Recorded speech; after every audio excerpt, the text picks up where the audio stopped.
I'm Margaret McConnell. I'm the Executive Director here at WDIY 88.1.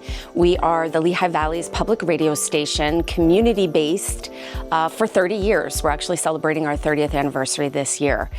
So right now, what I want to talk to you about is what's happening at the federal level regarding the funding that comes to public radio stations like this. So we receive $100,000 per year, roughly, from the Corporation for Public Broadcasting. That's the CPB. That is about 15% of our budget. So it doesn't seem like a whole lot if you're looking at it in the whole big picture. So that funding allows us to put on the programming that we have here. It allows us to rent this space and pay for our antenna so we can produce the programming and get it out on the airwaves. Obviously, I would need to fill that gap if we lose that money from the government. What the federal government is looking at this point, there was already an executive order signed by President Trump to basically cut CPB funding. That executive order has no power unless Congress acts on it. So what's happening at Congress right now is they're in the middle of a budget reconciliation. The CPB money is not currently in the budget draft. So Congress needs to put it back in order to save us. This is for fiscal year 28 money, by the way. Fiscal year 26 and 27 money has already been approved by Congress. In the last budget, the money is sitting in the Treasury. So it's there, right? But they have talked about a rescission. That means clawing back that money, taking it back out of the Treasury and allocating it somewhere else.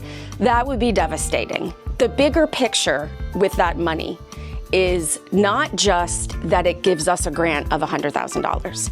What the CPB also does on behalf of radio stations like ours is negotiates the music copyright licensing with the big music powerhouses, whoever they are. We, as a small radio station, do not have the capacity to negotiate on that level. 75% of what is on the radio on the 88.1 is music. If the CPB is not federally funded, they can't negotiate the music licensing, and we can't play anything.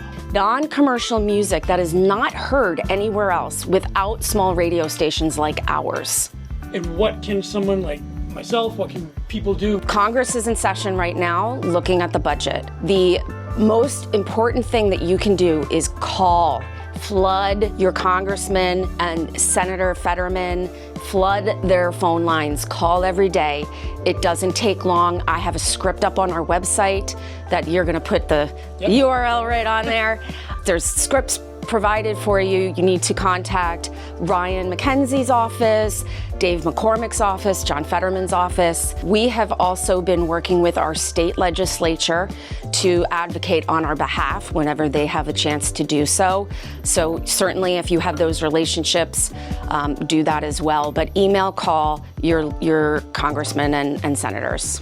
And let's not forget that you can always donate directly. So I'm gonna make you give that plea. Yeah, so the other thing that you can do is obviously donate. We are a membership-based organization, meaning that a third of our funding comes through members who are loyal listeners or just want to keep public media. So you can donate online very easily, wdiy.org, or send us a check. I love to open the mail. And that will go a long way, and actually I'm doing the budget right now for next fiscal year, and the more we have in the bank right now, the better off we are facing this uncertainty. So this community radio station is really a treasure in the Lehigh Valley. It's a small, magical station, and the culture we have here is so community-centric. All of our on-air hosts that you hear are volunteers. The person that's on the radio right now is DJing for the next 3 hours is a volunteer. Somebody came in this morning at 5:30 to turn on the satellite for NPR, a volunteer. So we have a very lean staff, but we are able to produce the content and put music out on the airwaves because of our volunteers. And everything that we're doing is based on this community. The programming we have, our community affairs podcasts, are produced by community. They're about this community. So this is not just about NPR news, whether you believe that that is a trusted source of news or not, this is so much bigger than that. We don't want to see this radio station fall to the wayside because of politics.